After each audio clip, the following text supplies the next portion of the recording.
ta parole, qu'elle soit ainsi, telle que tu l'as décidé, au nom de Jésus qui est le Christ. L'Assemblée me donne un très fort Amen. Merci de vous asseoir. Merci de vous asseoir. Amen. Alors aujourd'hui nous allons poursuivre notre sujet sur la lumière. Nous sommes à la partie 3. Amen. Partie 3 est fin. La prochaine fois on entamera un autre sujet. Et le Seigneur m'a inspiré et je suis convaincu qu'avec ton attention, ta vie va connaître un nouvel essor ce matin. Ton amen n'est pas satisfaisant. Alléluia. Amen. Amen bien. Et amen fort. Prenez avec moi le livre d'Exode. Exode le chapitre 25. Exode chapitre 25, le verset 9. Je lis la parole de Dieu. Très bien. Vous ferez le tabernacle et tous ses ustensiles d'après le modèle que je vais te montrer. Vous ferez le tabernacle avec ses ustensiles d'après le modèle que je vais vous montrer. Mais d'abord, le verset indique quoi? L'Éternel parla à Moïse et dit. Et il dit quoi à Moïse? Parle aux enfants d'Israël. De faire quoi? Qu'ils m'apportent une offrande. Pour faire quoi? Vous la recevrez pour moi de tout homme qui la fera de bon cœur. Voici ce que vous recevrez d'eux en offrande: de l'or, de l'argent et de l'airain, des étoffes teintes en bleu, en pourpre, en cramoisi, du fin lin et du poil de chèvre, des peaux de bélier teintes en rouge et des peaux de dauphin, du bois d'acacia, de l'huile pour le chandelier, des aromates pour l'huile d'onction et pour le parfum odoriférant, des pierres d'onyx et d'autres pierres pour la garniture de l'éphod. Oui, tout ça pour faire quoi? Vous ferez le tabernacle et tous ses ustensiles d'après le modèle que je vais te montrer. Ils feront une arche de bois d'acacia. Ils me feront un sanctuaire et j'habiterai au milieu. Voilà, c'est ce que je cherche. Amen. Merci de vous asseoir. Ils me feront un sanctuaire avec tout ce qu'on vient de décrire. Et Dieu dit, et j'habiterai au milieu d'eux. Église, soyez attentifs. Si vous êtes là, donnez-moi un bon amen, s'il vous plaît.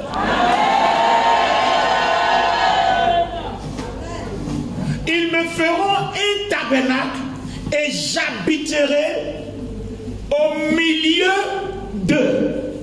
Par contre, pour que j'habite au milieu d'eux, le tabernacle qui va servir de demeure pour que moi Dieu j'habite au milieu d'eux doit être fait selon le modèle que moi Dieu j'indique.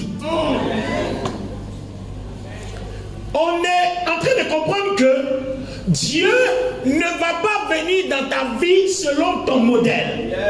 Il ne va pas diriger ta vie selon ton modèle. Il ne va pas te bénir selon tes envies et selon ton modèle. Mais il sera là présent, faire ce qu'il a à faire.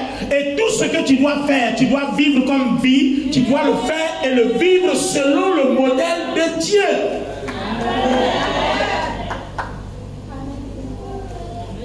C'est clair? Donc vous voyez que quelque part, on a besoin de poursuivre Dieu en quelque chose. Parce que nous ne pouvons pas réussir tant que nous ne faisons pas les choses selon son modèle. Voilà une des choses qui fait échouer les chrétiens pendant leur parcours avec le Seigneur Jésus-Christ. Faire les choses selon le modèle divin, selon le modèle de Dieu, selon le modèle du Saint-Esprit, en fait, selon le modèle de Jésus-Christ, selon le modèle divin. Alors, répète après moi, modèle. Modèle. Amen. Alors, Exode 25, 40, il insiste encore pour la deuxième fois. Regarde et fais d'après le modèle qui t'a montré sur la montagne. Donc, quand Moïse était monté pour les 40 jours, tout ce qu'on doit faire, en fait, Dieu a montré chaque élément. il a vu chaque élément. Regarde, et quand tu vas descendre, fais ça comme ça. Regarde, quand tu vas descendre, fais ça comme ça. Regarde, il a montré chaque élément. Alors, si nous aussi on doit vivre en fonction du modèle, c'est qu'il faut que Dieu nous montre un modèle. Puisque Moïse a vu le modèle. Oh, je ne comprends pas pourquoi ton amen n'est pas bon. Aïe, aïe, aïe, aïe, aïe. Amen. I don't know why your amen is so sad. Oh. Alléluia. Je ne sais pas pourquoi ton amen est trop triste comme ça.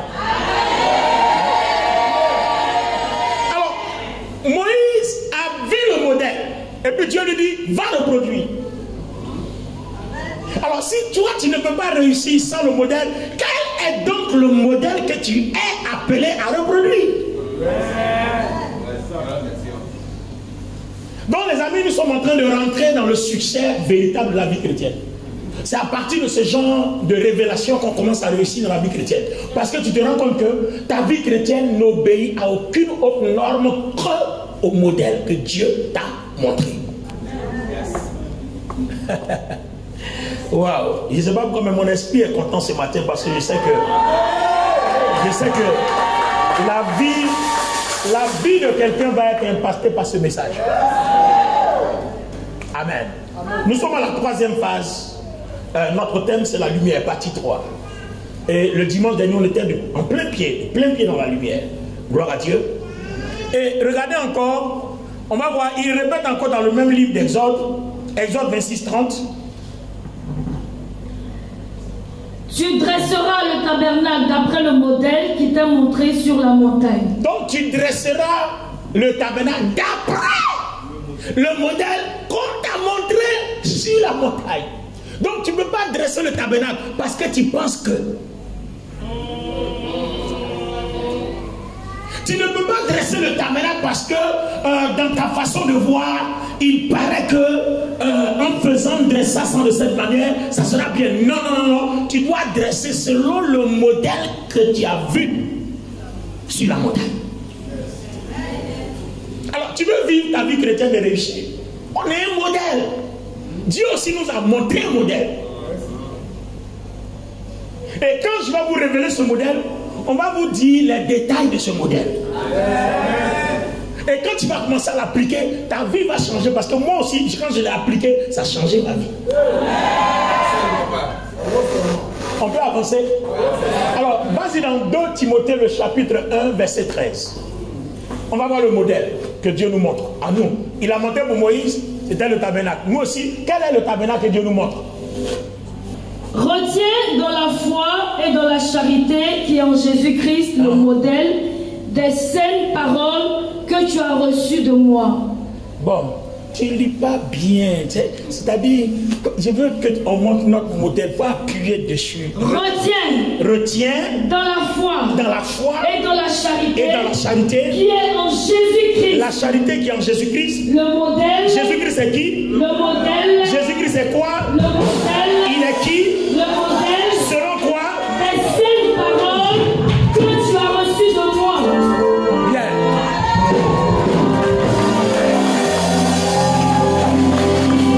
Alors, mesdames et messieurs, si quelqu'un est dans le monde là-bas et puis il dit que Dieu le connaît alors qu'il ne connaît pas Jésus-Christ, il ment. Parce qu'il ne peut pas plaire à Dieu parce qu'il n'a pas de modèle sur lequel il copie. Nous avons un modèle. Et notre modèle, c'est Jésus-Christ. Maintenant, Moïse a vu le tabernacle. On lui a dit, bon d'accord, il y aura le parvis. Le lieu saint sera divisé en 2. Il y a le saint et le saint des saints. Donc, quand tu arrives dans le parvis, tu trouveras l'autel des reins, ensuite la cuve des reins. Quand tu rentres dans le sanctuaire, légèrement sur la droite, tu trouveras la table de pain de proposition. Tu vas vers la gauche, tu trouveras le chandelier avec les 7 lampes. En face, tu trouveras l'autel des parfums. Quand tu traverses le voile, tu tombes sur l'arche de l'alliance. Et dans l'arche, il y aura un vase d'or dans lequel on aura la manne qui est tombée dans le désert. Ensuite, il y aura le bâton d'Aaron qui a bourgeonné. Et ensuite, le troisième élément, les 2 tables sur lesquelles ont été écrites les paroles. Donc, voilà le modèle. Donc, Moïse a vu les détails. Alors, mesdames et messieurs, Nous aussi, on nous a dit que notre modèle, c'est Jésus-Christ. Alors, quels sont les détails de ce Jésus-Christ-là? Suivez-moi.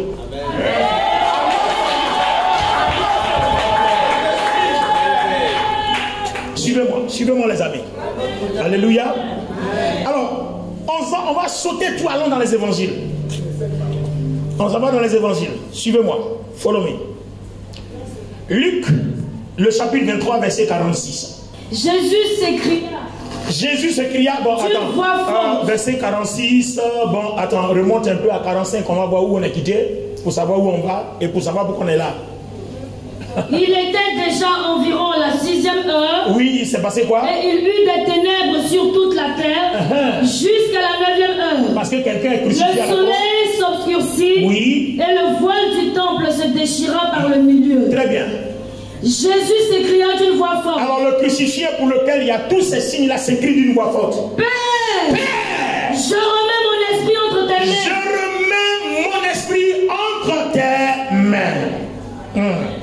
Et en disant ces paroles, il expira. Alors, enseigne que quoi est bon d'arriver. On est dans Luc 23. Voici quelqu'un qui est à la croix. Dit, Père, entre tes mains, je remets mon esprit.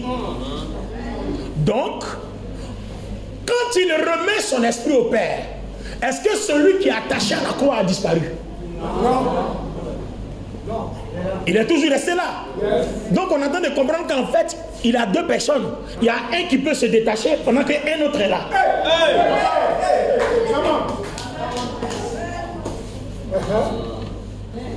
Vous n'avez pas encore compris?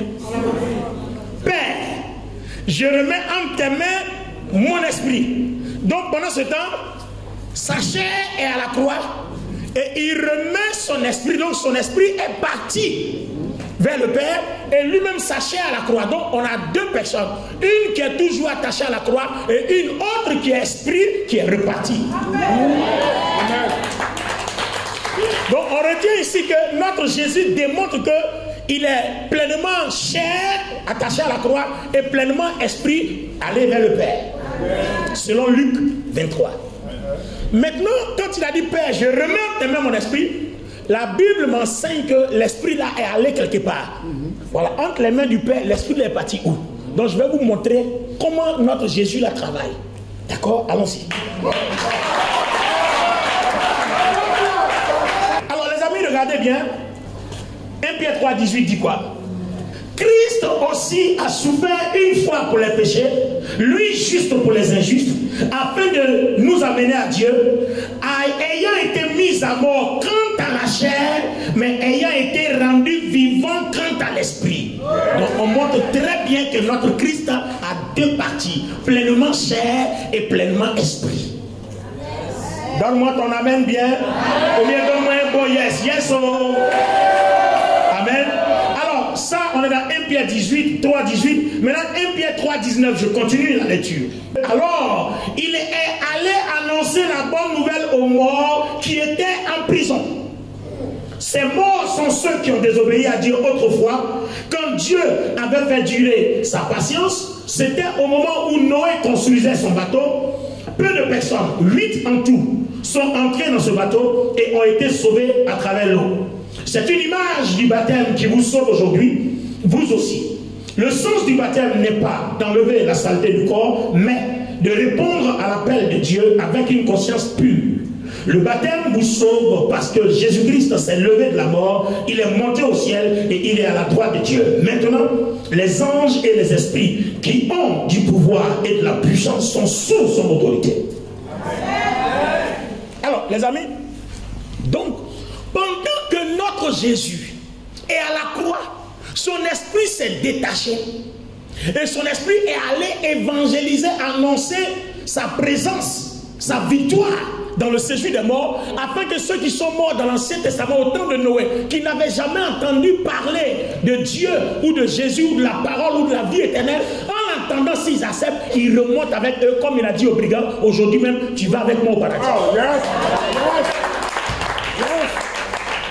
Alors, maintenant, analyse biblique, un peu d'herméneutique. Les amis, la Bible nous informe, séance tenante, que Jésus vit en deux personnes. Une qui est chair, une qui est esprit. Alors comment est venu qu'il est chair, il est devenu esprit, il est esprit, il est devenu chair? Allons-y dans les Écritures. Allons-y. Luc chapitre 1, verset 35. Monte un peu, on commence à partir de 30, on va voir un peu le récit. L'ange lui dit. L'ange lui dit quoi? Ne crains point Marie. Ne crains point Marie. Car tu as trouvé grâce devant Dieu. À cause de quoi? Et voici, tu deviendras enceinte. Yes. Et tu enfanteras un fils. Oui. Et tu lui donneras le nom de Jésus. Très bien. Il sera grand. Il sera grand. Et sera appelé fils Il du sera appelé fils du Très-Haut. Et le Seigneur Dieu. Et le Seigneur lui Dieu donnera le trône de David son père. Alors il va poser une question. Marie dit à l'ange. Comment cela se fera-t-il? Oui. Puisque je ne connais point d'homme. Ah. L'ange lui répondit, le Saint-Esprit viendra sur toi. Le Saint-Esprit viendra sur toi. Et la puissance du Très-Haut te couvrira. La puissance du Très-Haut te couvrira de son ombre. C'est pourquoi le Saint-Enfant qui naîtra de toi sera appelé Fils de Dieu. Donc on comprend pourquoi il est pleinement esprit et il est pleinement chair. Donc en fait le Saint-Esprit n'a fait qu'emprunter la chair de Marie pour que Jésus là puisse venir comme nous.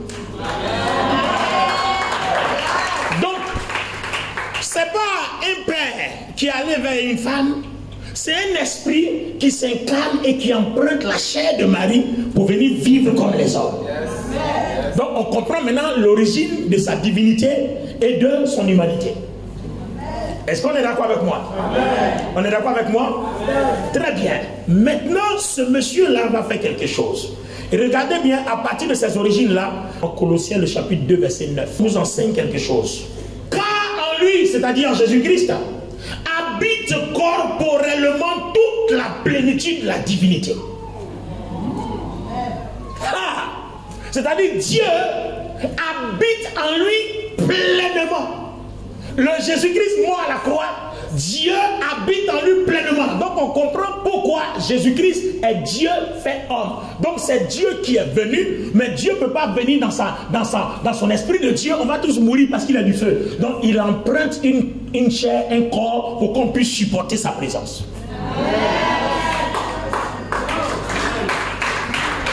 Donc il a le pouvoir d'abandonner sa chair et il a le pouvoir de revenir dans sa chair. My God. Puisque en lui habite toute la plénitude de la divinité, il est Dieu. Dieu ne meurt pas. Donc il a le pouvoir d'abandonner sa chair et il a le pouvoir de revenir dans sa chair. Parce que la preuve, il était quelque part, il a pris une chair. Donc il peut laisser cette chair-là et ensuite revenir dans cette chair. Donc les amis, je suis en train de vous donner les détails de notre modèle. Amen. En lui habite toute la plénitude de la divinité. Waouh. Ces passages-là m'ont fait du bien. Hey my God. Waouh. Waouh.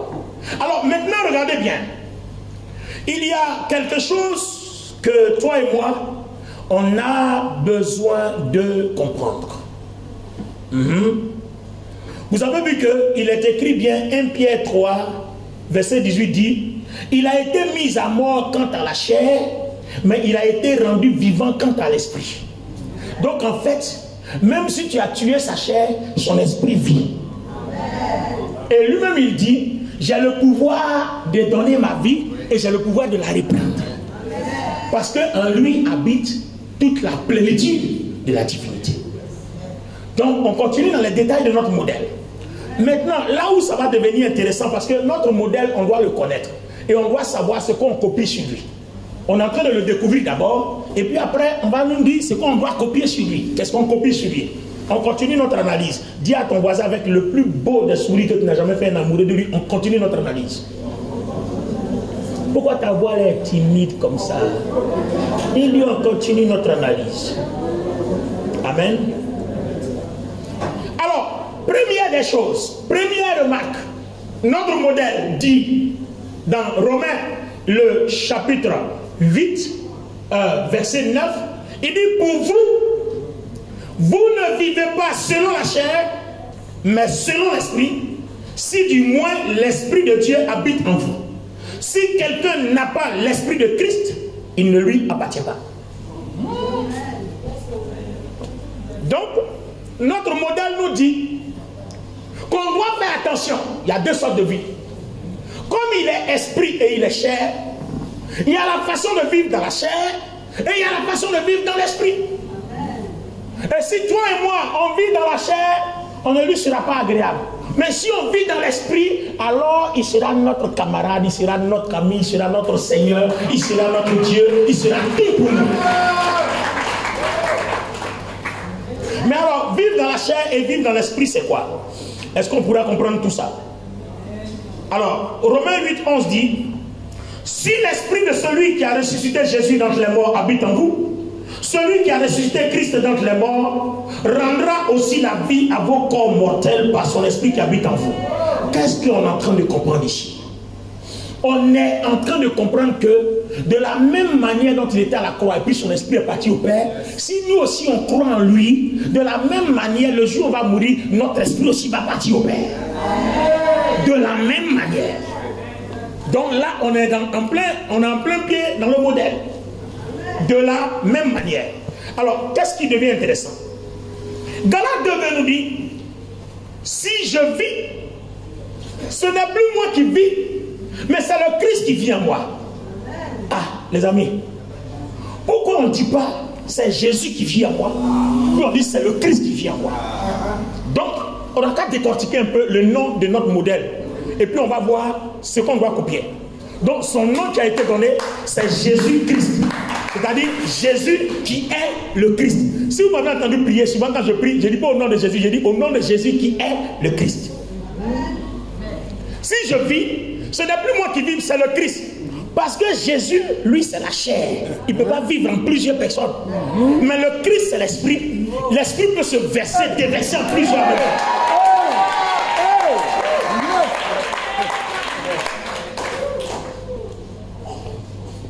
La chair a été crucifiée à la croix.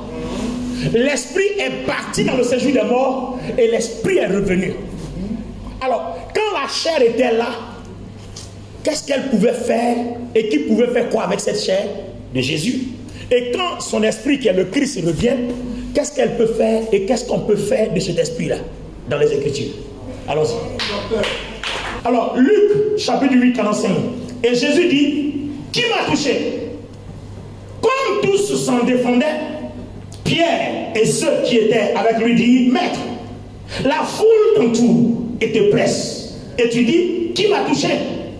Mais Jésus répondit, quelqu'un m'a touché, car j'ai connu qu'une force est sortie de moi. Donc, vous voyez, non? Il dit, une force est sortie de moi. Donc, dans le corps, dans son corps, il y a une force. Parce qu'en lui habite la plénitude de la divinité. Donc quand il touche son corps, une force qui est en lui peut sortir et te toucher. Yes.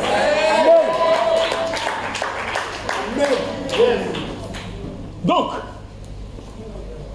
on est en train de comprendre que dans sa chair, c'est la chair. Pourquoi Dieu lui a donné une chair? Il a donné une chair parce que cette chair-là doit porter nos péchés. L'esprit ne porte pas les péchés. Cette chair doit porter les péchés. Donc avec cette chair-là, comme il est venu pour prendre nos péchés, il peut aller manger avec des gens comme les Zachée. Celle qui perd du sang depuis 12 ans peut le toucher et puis être guérie. Tous les impurs, la femme accusée d'adultère en flagrant délit, surpris en flagrant délit d'adultère, peut venir se plaindre, il peut la défendre. Mais dans Luc 20, 17, il s'est passé quoi? Jean 20, 17, il s'est passé quoi? Regardez là où on peut le toucher. Quand on le touche, il y a une force qui sort. Et cette force-là, c'est quoi? On va définir ça tout de suite. Mais dans Jean 20, 17, c'est quoi? Il dit quoi? Jésus lui dit, ne me touche pas. Ne me touche pas. Car je ne suis pas encore monté vers mon Père. Mais va trouver mes frères et dis-leur que je monte vers mon Père et votre Père, vers mon Dieu et votre Dieu. Attends, stop. Le Christ ressuscité, il rencontre Marie. Marie, oh Rabbi, Seigneur, c'est toi, ne me touche pas. Ne me touche pas. Aïe. L'autre côté, quand il était dans sa chair, on peut le toucher. Et puis il dit même, qui m'a touché? Il y a une force qui est sortie de moi, je sais qu'on m'a touché. Mais l'autre côté, ne me touche pas. Parce que je ne suis pas encore monté vers le Père. Je n'ai pas encore fait l'expiation du sang sur la terre. En tant que souverain sacrificateur, selon l'ordre de Melchisédek. Donc ne me touche pas. Aïe. Donc, quand le Christ ressuscite, il ne cohabite plus avec les impuretés. Mais quand il est dans le corps de Jésus emprunté à Marie, il peut toucher n'importe qui.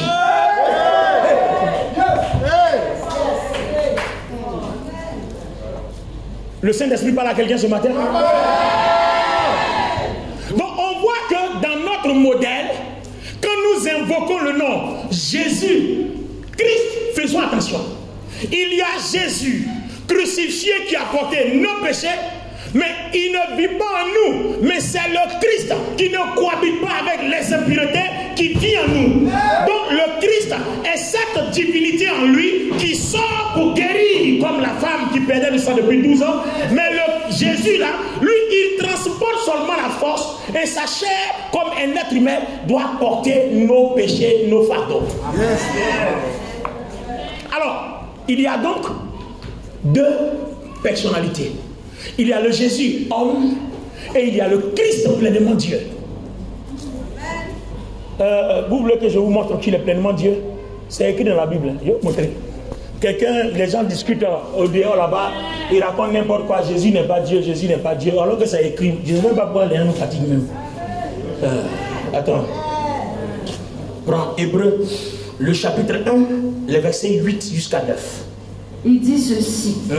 Mais il a dit au Fils. Mais, dans ma version, mais Dieu a dit à son Fils. Ton trône, ô Dieu, est éternel. Ici, il dit tu es Dieu. Ton pouvoir royal durera toujours. Je suis dans la version parole de vie.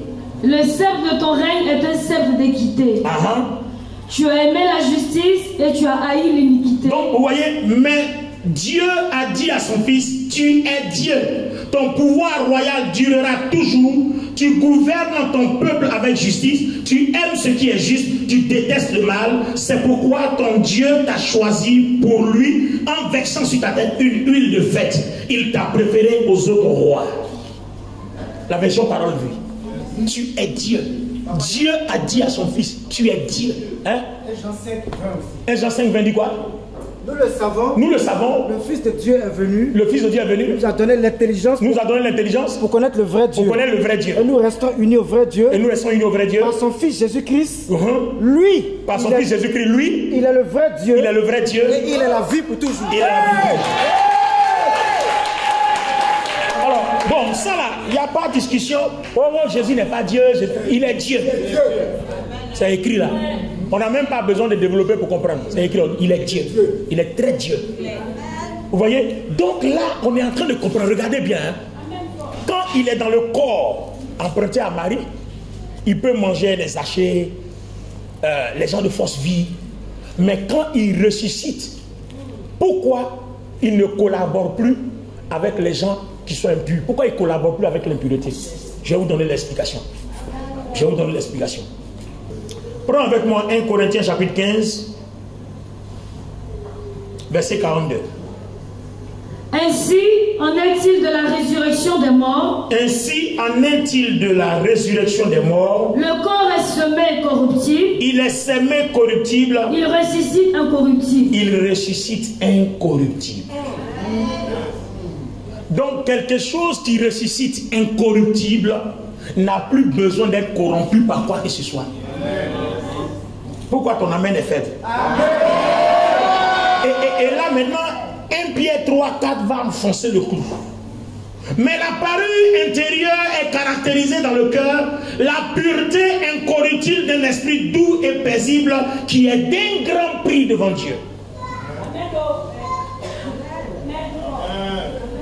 La pureté incorruptible, c'est-à-dire le Christ ressuscité ne va plus dîner chez Zachée tant que Zachée ne change pas de vie. Yes.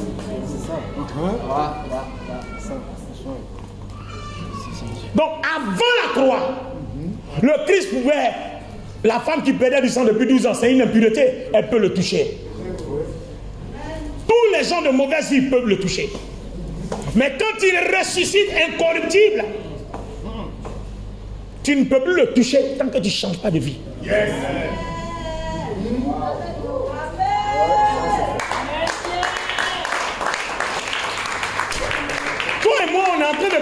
pourquoi notre vie ne prospère pas à l'église. Parce qu'on est encore au stade de Jésus à la croix, alors que Jésus n'est plus sur la croix. Il est ressuscité, il a rencontré les disciples. Au stade de Jésus homme. Tu n'es plus avec Jésus homme. Il a abandonné la chair de Marie. Maintenant, il veut vivre en toi. Oh, ne me touche pas parce que tu es encore impur. Je ne peux pas venir en toi. Tant qu'il ne peut pas venir en toi, il y a certains niveaux spirituels, certaines grâces que tu ne peux jamais avoir. Parce que le Christ ressuscité ne coopère pas avec le péché. Il ne coopère pas avec l'impurité. Car il a déjà crucifié le péché à la croix.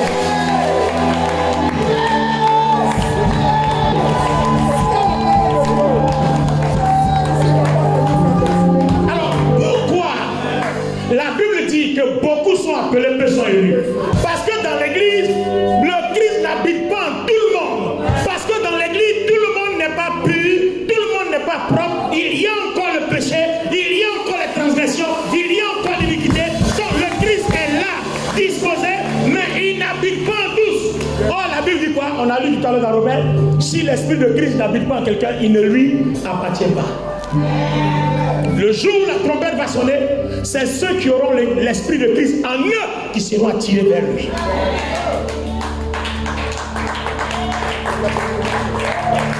Vous voyez que il y a Jésus, puis il y a le Christ. C'est pour ça que quand je prie, je dis au nom de Jésus qui est le Christ. Donc si un autre s'appelle Jésus, il est disqualifié, ce n'est pas de lui que je parle. Moi je parle du Jésus de la Bible qui est le Christ.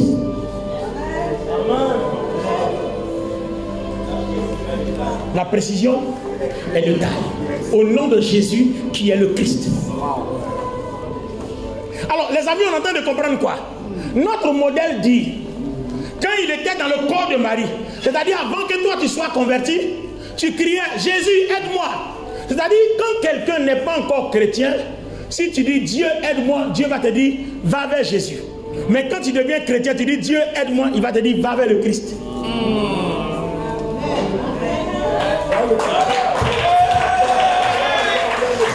Parce que n'étant pas encore chrétien, tu as besoin de Jésus de la croix. Mais quand tu deviens chrétien, tu as dépassé la croix, tu as besoin du Christ pur pour accomplir des actions pures. Ben, je vous montre le verset si vous voulez. Est-ce qu'on peut aller de l'avant, les amis? Amen. Je vous avais dit que ce message-là va bouleverser votre vie. En fait, je vous enseigne les messages, moi, qui ont bouleversé ma vie. Voilà.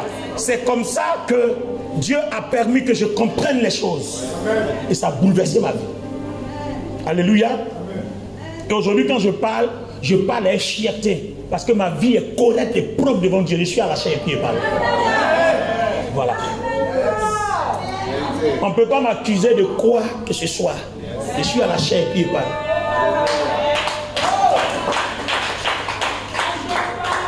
Alors, les amis, regardez. Je vous envoie quelque part. Je vous envoie quelque part. Allons seulement. Allons seulement. Donne-moi un amen bien. Alors, je vais vous envoyer dans Pierre. 1 Pierre 1,15 dit quoi?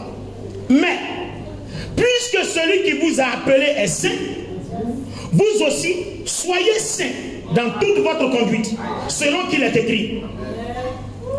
Vous aussi, soyez saints. Et 1 Pierre 1,16, je continue, selon qu'il est écrit, vous serez saints, car je suis saint. Donc, c'est pas clair? Celui qui a été crucifié est ressuscité. Maintenant, il dit, comme je suis saint, vous aussi, soyez saints. Si tu n'es pas saint, je ne peux pas habiter en toi parce que ne me touche pas. C'est les gens qui sont saints qui me touchent. Les gens qui sont purs qui me touchent. Les gens qui sont impurs ne peuvent pas me toucher. Donc je ne peux pas habiter en eux. Donc vous comprenez que souvent quand les chrétiens disent, quand je marche dans la vallée de l'ombre de la mort, tu es avec moi. Alors qu'en fait, tu es dans ton impureté. Et puis il n'est pas avec toi. Il n'est pas avec toi. Non, il n'est pas avec toi. Non, non, non, ta foi là est fausse, elle est mauvaise, tu es en train de te tromper, il n'est pas avec toi. Parce que le Christ, est-ce que je vous ai parlé de qui il est même? Il est d'abord Dieu. La plénitude de Dieu habite corporellement en lui. Mais la dernière fois, je me souviens dans le dimanche dernier, je vous ai montré le projet de Dieu. Le projet de Dieu dit quoi? Que Dieu, en créant le ciel, la terre et tout ce que ça renferme, son but était que tout soit soumis au Christ. On n'a pas dit à Jésus, on dit au Christ. Et c'est ce qui a été fait. Donc tout est soumis au Christ. Et le Christ a autorité et pouvoir sur tout. On vient de le lire tout à l'heure. Autorité sur tout. Donc, pour que toi aussi tu sois invincible, il faut que le Christ habite en toi. Satan n'a pas peur de ta vie de prière. Il a peur de ta vie de sainteté parce que là, le Christ est là.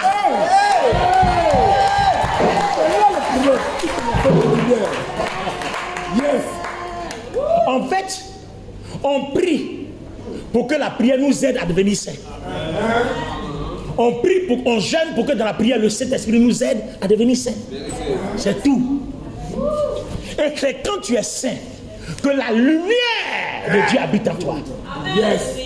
Parce que le dimanche dernier, on a bien étudié, Dieu est amour dans 1 Jean 4, et puis Dieu aussi est lumière, et en lui, il n'y a point de ténèbres. Donc le Christ qui est pleinement Dieu, quand il habite en toi, tu es pleinement amour et tu es pleinement lumière.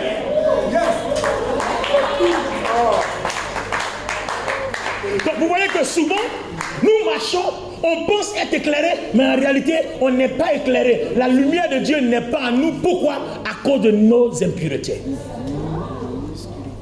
Ça veut dire que les amis, nous devons vivre pur et saint. Maintenant, vivre pur et vivre saint, ça veut dire quoi? On est toujours en train d'étudier notre modèle.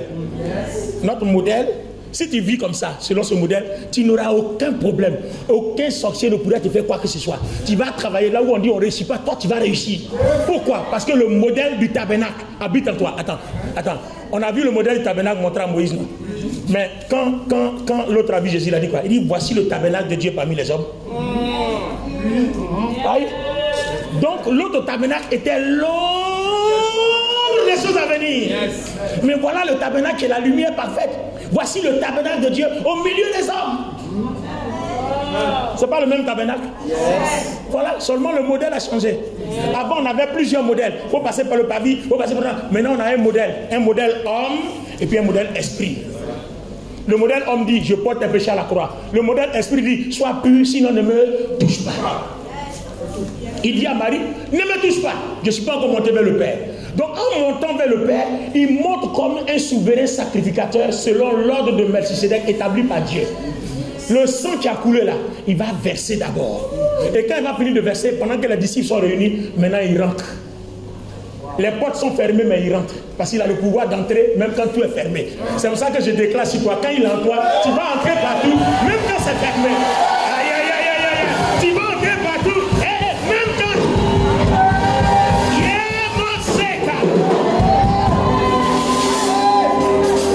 Est-ce que quelqu'un comprend la dimension dans laquelle on s'en va? Aïe, aïe, aïe, on s'en va là-bas comme ça. Est-ce que quelqu'un comprend? Les portes sont fermées, il fait quoi? Il rentre. Ça veut dire que si celui-là habite en toi, on n'a qu'à fermer toutes les portes. Ça va s'ouvrir quand toi tu arrives. Tu n'as même pas besoin de passer au travers des murs parce que toi encore tu as encore la chair. Parce que la chair passe pas au travers des murs. Non. Mais quand tu vas arriver, l'esprit qui est en lui là, il dit voilà, une force est sortie de moi. La force là va sortir, ça va aller parler à la personne à qui on doit parler et puis il va ouvrir la porte quand tu arrives. Une force est sortie de moi. Donc la force là peut sortir, aller faire quelque chose. Tu as un rendez-vous d'emploi, si tu es rempli du Christ. Oh.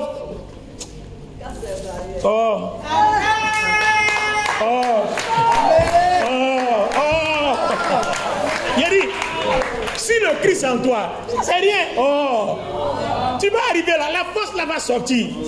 Si c'est là qu'il t'envoie, la force là va sortir. Le monsieur ou bien la dame qui elle te regarde, c'est même pas pourquoi on a envie de te donner du travail. Tu n'as pas le diplôme, tu n'as pas les compétences. Non, c'est pas pourquoi. Parce qu'il y a une force. Il y a une force.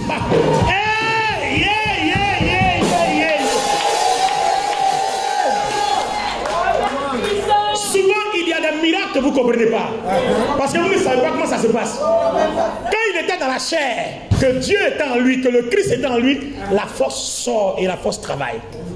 Quand il dit un malade soit guéri, la force là, ça part et puis ça traverse la bouche, ça va guérir le malade. Il dit une force est sortie de moi. Quand il dit à quelqu'un va, ton enfant est guéri, la personne arrive. En fait, pendant que vous êtes en train de causer, l'esprit est sorti de lui. Hein. Ça allait travailler et puis il revient. Oh, toi tu es là, tu ne comprends pas. Il dit une force est sortie de moi. Quand le Christ en toi, il y a cette force-là qui est en toi. Quand le Christ en toi, il y a cette lumière qui est en toi. Quand le Christ en toi, il y a cette gloire qui est en toi. Quand le Christ en toi, il y a cette autorité qui est en toi. Quand le Christ en toi, il y a ce pouvoir qui est en toi. Quand le Christ en toi, il y a cette puissance qui est en toi. Quand le Christ en toi, il y a cette valeur qui est en toi. Quand le Christ en toi, il y a cette force miraculeuse, cette force de guérison, cette force de délivrance qui est en toi. Quand le Christ en toi, la force du Christ peut se répandre partout et opérer en même temps. C'est pour ça que tu peux prier pour quelqu'un au téléphone et puis la personne est guérie. Guérison par Bluetooth. La personne est guérie. Parce que la force qui est en toi est partout à la fois. Or, Jésus, dans le corps de Marie, n'est pas partout à la fois. Mais le Christ, lui, il est partout à la fois. Alors, les amis, il y a donc 3 portes par lesquelles on peut être pur pour que le Christ habite en nous. Il y a donc 3 portes, j'en ai déjà parlé. Les 3 portes par lesquelles Dieu entre sont ces 3 portes convoitées par le diable. Alors, les 3 portes là, par lesquelles Dieu entre, qui sont convoitées par le diable, sont les suivantes. Il y a ton corps, il y a ton cœur, puis il y a ta bouche. Il y a 3 portes. Yes, sir. Si vous avez remarqué, je commence par la première. Yes, sir. Le Seigneur dit, c'est pas ce qui entre qui suit, mais c'est ce qui sort. Donc, ce que ta bouche dit là, c'est ça qui gâte tout. Ça peut te souiller, ça peut te paralyser, ça peut détruire les autres, ça peut tout détruire. Sinon, la nourriture que tu manges là, ça c'est rien. Non, j'ai mangé une nourriture impure, oh, mon chef, laisse ça, laisse ça, laisse ça. On dit vous pouvez manger de tout, tout est sanctifié par la parole et par le sang. Voilà. Seulement si on t'a dit que c'est le diable qui a préparé, après moi tu es au courant, tu n'es pas obligé de manger. Mais si tu ne sais pas que tu as mangé, il n'y a rien. Voilà. Il n'y a rien. C'est comme par exemple du poison. On te donne du poison. Écoute, si on te dit il y a poison dedans, tu ne manges pas. Parce qu'il ne faut pas tenter Dieu. Quand Satan m'a dit dans le désert, Jésus saute, il dit on ne tente pas Dieu. Mais si tu ne sais pas qu'il y a du poison, tu manges, tu ne mourras pas. Mais si tu sens qu'il y a du poison, et puis tu vas manger, Dieu même va te dire, hé mon petit, est-ce qu'on mange du poison? On t'a averti qu'il y a poison. Ne mange pas. Donc ta bouche. Surveille ta bouche. Parce que ce qui sort de ta bouche, c'est ce qui suit ton esprit, c'est ce qui suit ton âme, et c'est ce qui fait que le Christ ne peut pas habiter en toi. Ta bouche est dans toutes les critiques, toutes les calomnies, dans toutes les akbasmandis, tous les congossas, tous les... Là où on critique, là, ton nom va sortir là-bas forcé. Pourquoi? Là où on parle de la vie des gens, hé, regardez, attends, bon, attends. Si tu as regardé que tu n'as rien dit, ça fait quoi? Non, tu as regardé et puis tu n'as rien dit, ça fait quoi? Ça fait rien. La meilleure façon de garder sa bouche pure, tu regardes. Mon ami, si ça ne t'intéresse pas, change de regard. On ne t'a pas obligé à commenter ce que tu as vu. Nul ne t'oblige. Tu as vu, ça ne t'intéresse pas, enlève ton regard. C'est tout, non? Et si ça te fatigue, que tu as envie de parler, sors, quitte la, faut partir. Paul a dit, il dit fuyez. Quand la Bible dit fuyez par exemple l'impudicité, les gens ont pensé que c'est amusement. Mais si tu ne fuis pas, en tant que chrétien, le Christ ne peut pas habiter en toi. Bon, le païen, lui, il est le païen. Il a besoin de Christ, il a besoin de Jésus pour porter ses péchés. Mais toi, on a déjà porté tes péchés. Tu as besoin de Christ pour marcher. Amen. Les deux sont différents. C'est pour ça que quand tu juges le païen, le Christ n'est pas d'accord avec toi. Il ne veut pas que tu juges le païen. Parce que le païen a besoin, toi qui as le Christ, le païen a besoin de ta prière pour reconnaître qui est Jésus. Celui qui peut être crucifié, qui a été crucifié pour ses péchés. Mais quand toi, tu es dans l'église, tu ne peux pas juger ton prochain parce que vous deux, vous êtes même chose. Si tu l'as jugé là, vous êtes même chose. Ou bien? Si tu l'as jugé, vous êtes même chose. Parce que vous deux, vous êtes supposés saints. Donc un saint qui critique un saint. Tu as vu ça où? Un saint qui se bat avec un saint. Un saint qui insulte un saint. Un saint qui calomnie un saint. Bon, il y a quelque chose qui ne va pas. Oh, n'oubliez jamais. Dès l'instant où il y a une petite sueur, le Christ dit quoi? Ne me touche pas. Donc, quand nous sommes chrétiens, à la moindre sueur, le Christ fait quoi? Il enlève son pied. Il se met à l'écart. Il te regarde. Quand il va revenir dans la sainteté, il n'y a pas de problème. Il va revenir. Mais attention, malheur à toi. Pendant qu'il a enlevé son pied là, il ne faut pas mourir. Sinon tu es perdu. Parce que si quelqu'un n'a pas l'esprit de Christ, il n'appartient pas à Christ. Donc si tu meurs sans que Christ soit en toi, tu ne peux pas monter. Tu descends. Donc il y a deux voies. Soit tu meurs, tu montes, ou alors tu meurs, tu descends. Tu descends quand le Christ n'est pas en toi, et tu montes quand le Christ est en toi, parce qu'il t'attire vers lui. Il a dit, Père, entre tes mains, je remets mon esprit.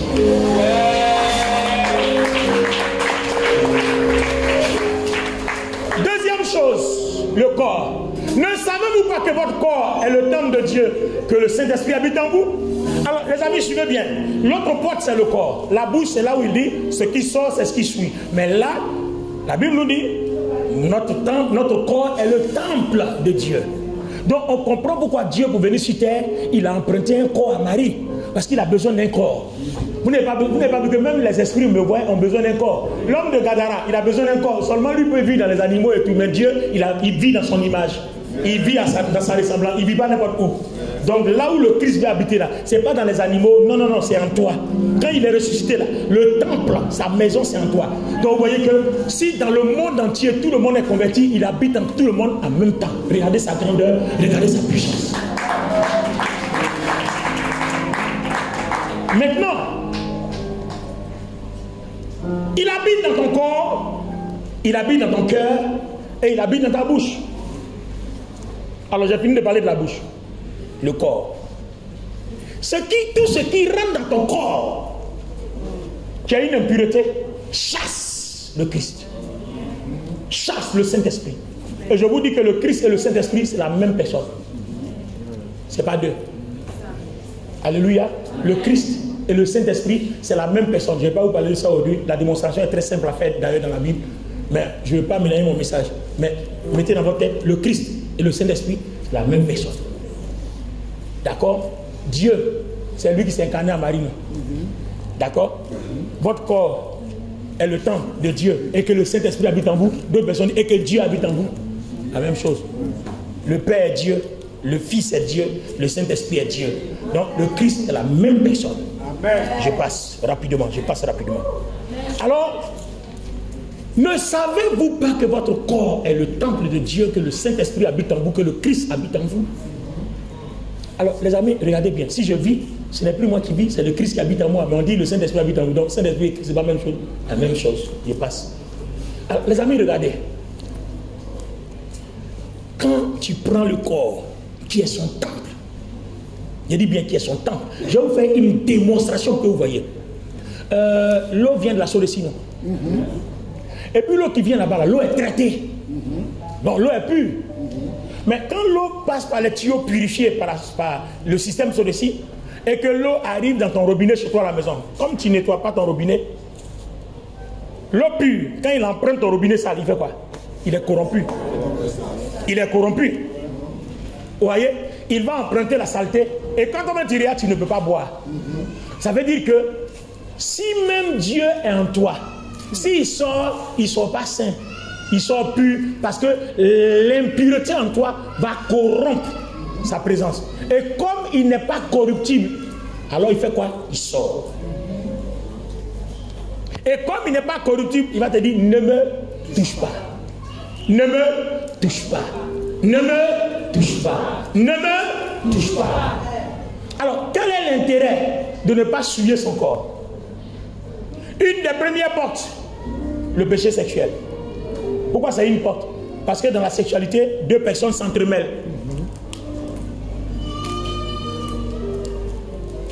Donc quand ce rapport sexuel n'est pas couvert par la loi du mariage, il fait quoi?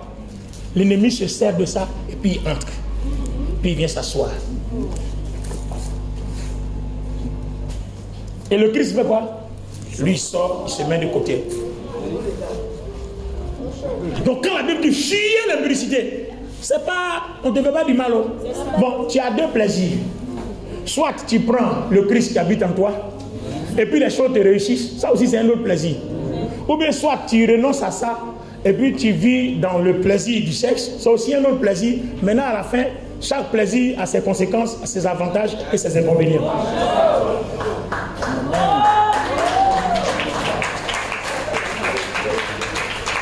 Donc vous comprenez que souvent, certaines choses nous arrivent. Oh Dieu, tu m'as abandonné. Le Seigneur ne t'a pas abandonné, il n'abandonne personne. Mais toi-même tu l'as chassé. Le Seigneur n'abandonne personne. C'est toi qui le chasses.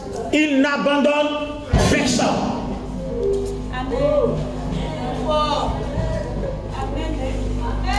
Donc, soit tu as envie de vivre longtemps, et puis il y a des plaisirs dont tu t'éloignes. Et puis même, le problème c'est quoi? Si tu pries beaucoup, tu as la force de ne pas faire ces choses. Le problème c'est que vous n'avez pas de vie de prière. Vous n'aimez pas prier. Oh, Dieu nous a donné la prière comme un moyen de grâce pour nous permettre de résister. Il dit prier pour ne pas tomber en tentation. C'est-à-dire, il nous dit que la prière et le jeûne sont un remède réglé, ces choses-là. Celui qui jeûne beaucoup, qui prie beaucoup. Bon, or toi tu es attaché à la nourriture, tu manges seulement. Mangiero. Tu manges seulement, tu manges. Et puis après quand tu manges, c'est pas l'esprit qui grossit, hein, c'est la chair qui grossit. Et le problème c'est que tu manges beaucoup et tu pries peu. Bon, si tu manges beaucoup et que tu priais plus que manger beaucoup, ça pouvait compenser. Mais tu manges beaucoup, tu pries peu. Or, ton esprit se nourrit de la parole de Dieu quand tu lis la Bible, de la prière, du jeûne. C'est ce qui te donne la force de demeurer saint. Et plus tu es saint, plus la plénitude de Dieu prend de l'intensité. La lumière prend de l'intensité. Et c'est ça qui t'aide. À un moment donné, tu peux même regarder une femme nue, un homme nu, et puis tu t'en fous. Nous autres, là, quand on s'en va se gêner, et puis on fait 7 jours sans manger, sans boire, là, pas, on ne va pas chercher l'argent. Hein. C'est cette force qu'on s'en cherche. Et peut-être aussi, il veut même toi nier te regarder comme ça, il dit, hey, ma petite, il faut t'habiller. Il n'est pas à faire à ça. Voilà. J'ai autre chose à faire. Attends. Quand j'allais jeûner 7 jours sans manger, sans boire, et puis ce que j'ai accumulé là, puis j'allais perdre ça en un jour. Donc, attends, je me suis fatigué pour rien. Aïe. Le problème, c'est que tu n'as pas encore expérimenté la galère. Quand vous lisez la Bible dit quoi? Il dit, Dieu a dit, il a permis que Jésus souffre pour que, ayant connu la souffrance, il sache sauver ceux qui souffrent. Parce qu'il a connu ça. Mais quand tu n'es jamais passé par ce que je dis là, facilement quand on a dit, prends-moi un cadeau, allez cadeau, prends-moi un cadeau. Voyez? Mais quelqu'un qui a souffert et puis qui a eu quelque chose. Attends, quand tu as souffert pour avoir l'argent, tu jettes ça dans la rue. Quand tu as souffert pour avoir l'argent, tu ne peux pas travailler comme ça. C'est l'argent volé là qu'on jette comme ça. L'argent, tu as souffert et puis tu as eu. Et puis tu vas, hey, prenez. Ah bon? Ben ça, tu ne sais pas comment tu as gagné ça. Donc les amis, gardez votre corps pur. Gardez votre corps pur. Tout ce qui est rapport sexuel, tant qu'il n'est pas sécurisé par le mariage a 3 phases. Il y a la phase avec les parents, il y a la phase avec la société, et puis il y a la phase... En tout cas, si tu n'es pas allé chez les parents, que tu es marié à la mairie, tu es marié. Si tu n'es pas marié à la mairie, que tu es marié chez les parents, tu es marié. Voilà, si tu n'es pas marié ni chez les parents, ni à la mairie, tu es marié à l'église, tu es marié. En fait, il y a 3 portes aussi. Donc tu peux choisir une d'elles, ou alors tu as compris les 3, c'est toi qui vois. Alléluia. Amen. Maintenant, il y a des gens qui se cherchent par là et disent, bon, nous on a compris tout, d'accord, c'est bien, c'est pas mauvais. C'est une bonne chose. Alléluia. Mais les amis, je vous dis une chose, ne laissez pas votre corps, ne laissez pas n'importe quoi entrer dans votre corps. Hein? On dit à quelqu'un qui est là-bas, on dit soigne, on dit on va tracer dans ton corps puis on va mettre une poudre.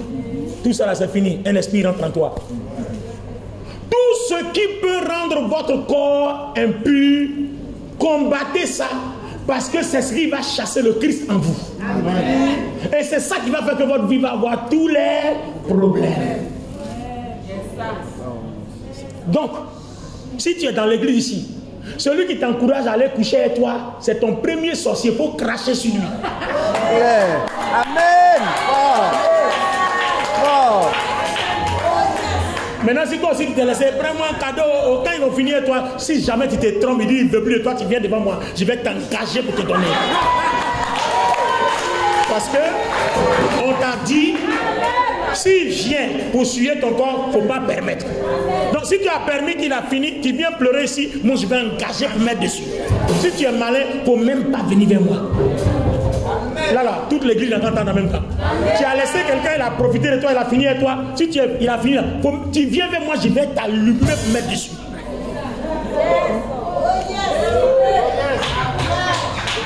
Parce que quand un garçon dit je t'aime, ça ne veut pas dire que prends-moi. Le je t'aime là, même les fous, ils disent ça dans la rue. Donc, ce n'est pas un mot à prendre au sérieux. Je vous dis, hein, je t'aime n'est pas un mot à prendre au sérieux. Si Jésus dit je t'aime, lui il dit la vérité. Mais si un homme te dit je t'aime, ou bien une femme te dit je t'aime, il ne faut pas prendre ça au sérieux. Ça c'est un conseil qu'il te donne. Il ne faut même pas prendre ça au sérieux même. Parce que je t'aime, ce n'est pas dans la bouche, c'est dans les actes. Non, c'est dans les actes.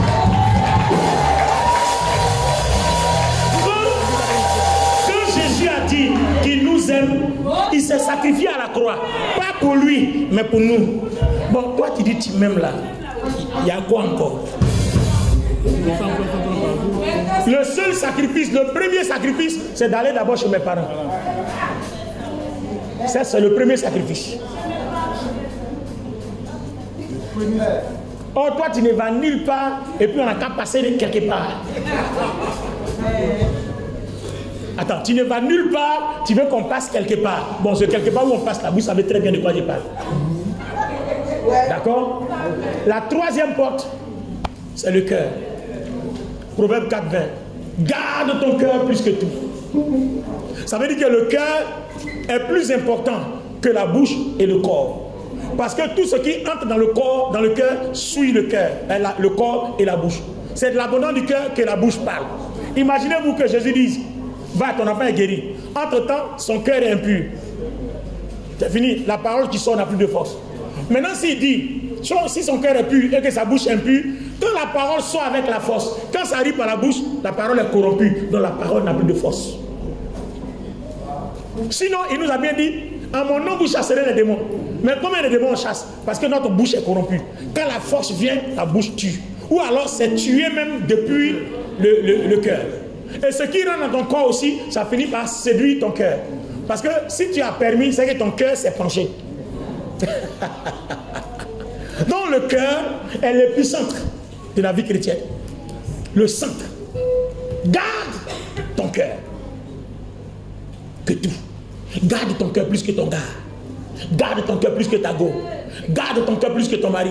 Garde ton cœur plus que ta femme. Garde ton cœur plus que ton enfant. Garde ton cœur plus que ta femme. Garde ton cœur plus que ton argent. Garde ton cœur plus que... Garde ton cœur plus que tout. Et puis on dit bien, de lui, c'est-à-dire de ton cœur, viennent les sources de la vie.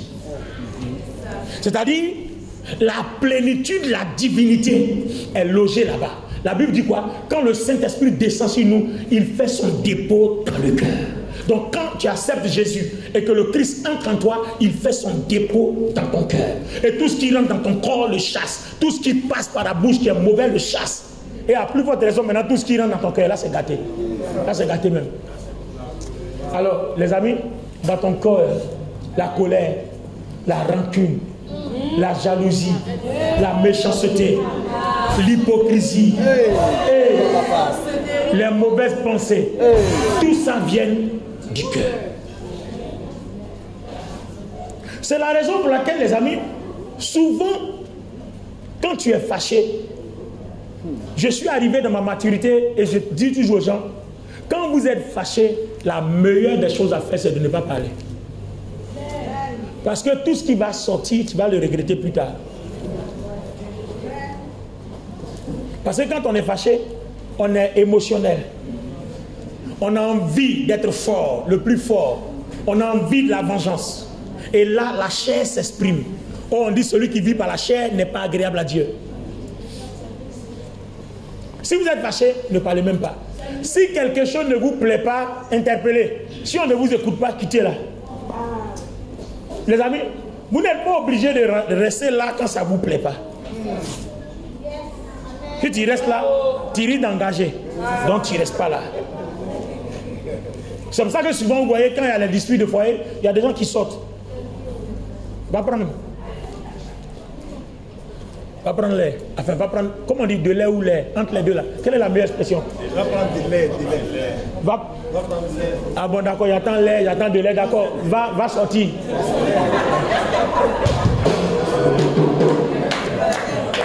Amen. Va prendre de l'air. Amen. Donc quand tu prends de l'air, tu vois, ça te permet de respirer un peu. Mais prendre l'air, ça veut dire on te pompe, non? Voilà. Amen. Donc va prendre de l'air. Alors les amis, c'est un conseil que je vous donne. Gardez votre cœur, gardez votre corps et gardez votre bouche. Amen. C'est trois endroits convoités et par Dieu et par le diable. Si jamais vous avez pu maintenir votre cœur pur, votre corps pur, votre bouche pure, la Bible dit quoi? Le diable rôde. Parce qu'il n'y a pas de porte. Donc il va passer par où? Il rôde. Il va tourner. Il va tourner. Vous voyez, toute la vie, on peut le maintenir comme ça. Toute la vie. On peut le maintenir comme ça, toute la vie. Parce qu'il cherche une occasion favorable. Dès que ton corps a ouvert une porte, en même temps. C'est pour ça que vous voyez, quand le diable veut vous attaquer, si vous êtes une femme, il va vous envoyer un joli garçon. Alors que c'est un mauvais garçon. Il va vous envoyer une jolie femme. Quand on va te dire, waouh, ça c'est la femme de ma vie. Tu rêves. Elle va détruire ta vie. Ou bien il va détruire ta vie. Faites attention. Faites attention. Je crois qu'un jour, je vais enseigner ici le mariage. Amen. Ça va vous permettre de découvrir beaucoup de choses. Amen. Surtout comment choisir son partenaire. Voilà.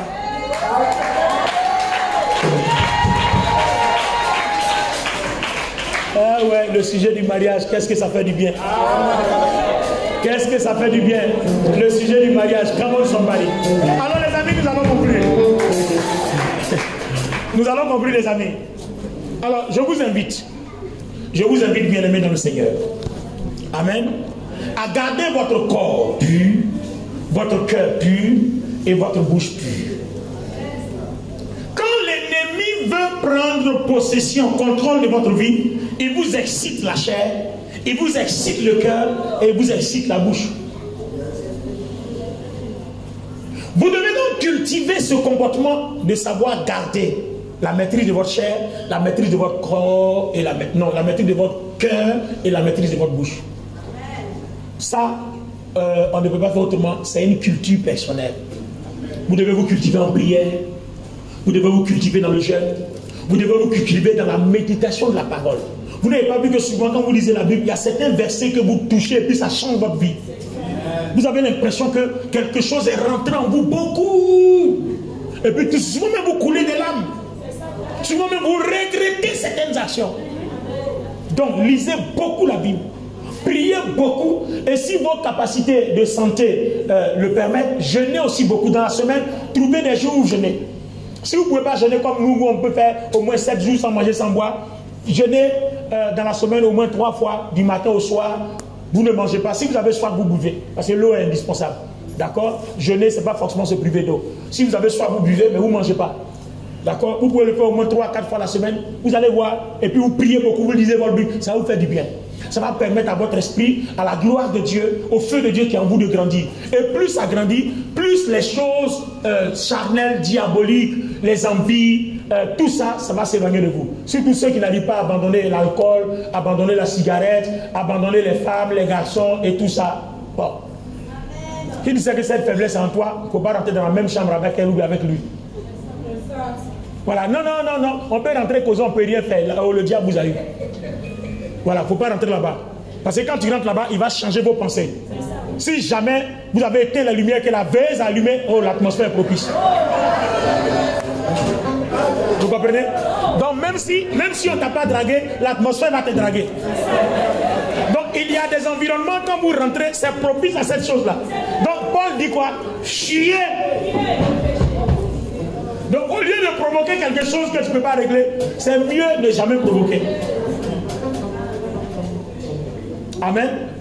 Alors les amis ont conclu pour cette partie-là. Amen.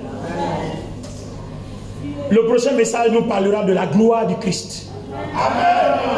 Amen. La gloire du Christ. Gloire à Dieu. Je préfère même m'arrêter là aujourd'hui. Amen. Je préfère m'arrêter là. Je crois que ce qui est dit est dit. Je préfère m'arrêter là.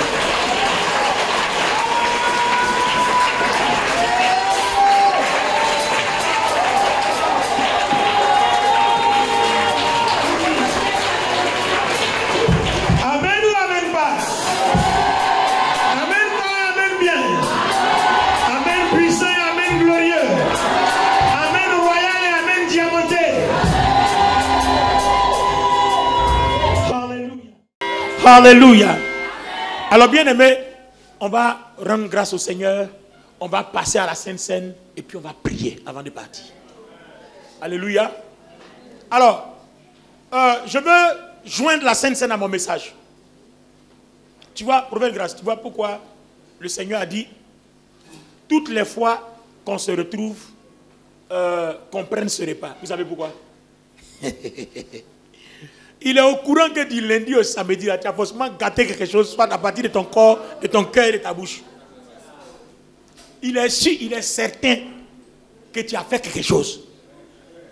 Bon, je ne suis pas en train de dire, il faut aller faire quelque chose. Parce que de toute façon, si tu fais quelque chose, il va sortir. Voilà, il va te dire, ne me touche pas. Voilà. Donc, c'est toi qui vois. Dans tous les cas, aujourd'hui, là, tu es averti. Voilà, quand tu as fait ta chose, là, il faut savoir qu'il a quitté. Il faut être sûr qu'il a quitté. Il n'y a pas seulement rapport sexuel, hein, il y a masturbation, toi seul. Toi seul, tu te fais plaisir. Il faut savoir qu'il t'a quitté. Voilà. C'est la même souillure. Attends, permettez-moi une chose. Vous voyez, rien pour faire grâce. Je ne sais pas s'il a déjà dit ça ici. Même le rapport sexuel, même quand c'est autorisé dans le mariage, demeure une impureté. Dans l'Ancien Testament, Dieu dit, quand un homme serait allé avec sa femme, il doit mettre 24 heures avant de rentrer dans la présence de Dieu. La sainteté. Si c'est un sacrificateur comme nous, là, il doit mettre 48 heures. C'est la 72e heure, la 3e jour là qui va dans la présence de Dieu. Si tu vas avant, il te tue, parce que la sainteté ne supporte pas la souillure. Vous voyez le rapport sexuel, même quand c'est autorisé. À plus forte raison, quand c'est... Quand c'est autorisé, ça demeure une souillure. Bon, aujourd'hui, on a la grâce, le sang de Jésus nous purifie. Quand tu as fini, bon, le sang de Jésus te purifie. Tu peux suivre tes exécutations bibliques. Mais pour des gens comme nous qui sommes consacrés, on préfère même respecter ça. Moi, je vous le conseille. C'est-à-dire, si vous êtes marié, choisissez vos jours. Si tu sais que demain, aujourd'hui samedi, demain dimanche, tu vas venir à l'église. Aujourd'hui samedi, là, si tu ne fais pas, tu ne vas pas mourir. Il faut laisser. Ça ne fait rien. Apprenez à montrer à Dieu que vous avez un peu de considération pour lui. Cette considération-là, c'est ça qui va faire que Dieu va vous favoriser dans des choses où il ne favorise pas tout le monde. Parce que c'est le mérite. Parce que ce que tout le monde, ce à quoi tout le monde ne fait pas attention, toi, tu accoles sa sainteté. Je ne dis pas que si tu fais, c'est un péché. Mais je te conseille même, aujourd'hui, là, c'est dimanche. Pardon, samedi, là. Allez-y vous promener partout. Si vous venez dormir, prier. Dimanche, quand vous finissez là, vous avez tout l'espace. Dimanche, après le culte, vous êtes fatigué, faites un bon rattrapage. Ça, c'est pas grave. Mais samedi, là, il faut laisser ça. Garde ton corps, ton cœur, ta bouche. Prie pour que tout soit pur. Parce que dans la rencontre avec Dieu, il y a des choses à gagner. Tu viens pour gagner des choses. Donc, rends le terrain propice. Je n'ai pas dit que c'est un péché si tu fais. Mais je te donne, c'est aussi un modèle de consécration. Ça me dit seulement là, si n'a pas fait, ça veut quoi? Est-ce que le mari ou bien la femme là vont disparaître dans la maison? Vous allez vous retrouver après le culte, non? Hein? Alors, pour quelqu'un qui est sacrificateur, à partir de vendredi déjà, il s'abstient. Donc le rapport sexuel est déjà une suie à la base, même quand c'est autorisé. À plus forte raison, quand ce n'est pas autorisé. Alléluia. Donc les amis, Dieu sait que, soit par la masturbation, soit par quelque chose, il y a une suie quelque part, critique ou calomnie, même mensonge. Il n'y a pas petit mensonge, hein, le moindre mensonge. Si tu sais que tu vas mentir, ne dis rien. On a qu'à dire, bon, si tu dis rien, c'est que tu mens, c'est pas grave. C'est que si je n'ai rien dit, tu ne sais pas ce qu'il pense aussi. Voilà, et puis ça y est là comme ça. C'est mieux même que tu ne dises rien. Parce que si tu as menti, tu as créé un problème avec Dieu. D'accord? Maintenant, quand on se rencontre ici, qu'on prend le corps et le sang, Dieu lui-même prend la charge de purifier et notre corps, et notre cœur, et notre bouche. C'est lui-même. C'est pour ça qu'il dit, avant de le prendre, il faut se repentir, il ne faut pas prendre indignement. Demande pardon à Dieu et demande-lui la force de ne plus recommencer. Alors lui-même, il prend la charge. C'est pour ça que ceux qui ne sont pas baptisés, je vous encourage à vous faire baptiser. Vous ne savez pas ce que vous perdez. Vous ne savez même pas ce que vous perdez quand vous n'êtes pas baptisé. Ah? Vous êtes baptisé? Faites-vous baptiser parce que vous ne savez pas ce que vous perdez. Ça veut dire que vous êtes à l'église, comme vous n'êtes pas baptisé. On a lu tout à l'heure, il est allé dans le séjour des morts pour évangéliser. On dit c'est l'image du baptême. Voilà. Donc, les amis, quand vous n'êtes pas baptisé, le Seigneur, votre nom même n'est même pas inscrit dans le livre de vie. Parce que vous n'avez pas pris l'engagement. Donc, si quelqu'un est là qui n'est pas baptisé, il faut nous harceler avant de te baptiser. C'est un intérêt pour toi. Gloire à Dieu. Enfin, si tu as l'âge conscient, si tu es adulte, tu es majeur, tu es conscient, il faut qu'on te baptise. Gloire à Dieu. Donc, les amis, on va prendre ce repas. On va demander pardon à Dieu pour nos péchés, pour nos iniquités, nos péchés dans notre corps, nos péchés dans notre cœur et nos péchés à travers notre bouche. Il y a 3 choses. Quand tu veux te repentir pour tes péchés, il n'y a pas 3 choses, il n'y a pas 1000 choses, il y a 3. Corps, cœur, bouche. Donc ton corps, ton cœur et ta bouche. Alors mets-toi à genoux, on va demander pardon et puis allons, on va aller à la table. Et c'est après que je vais prophétiser, je vais parler, je vais prier pour nous. Quand le Christ va entrer dans ta vie, tu vas voir ce qui va, les choses vont bouger, les choses vont changer. Waouh!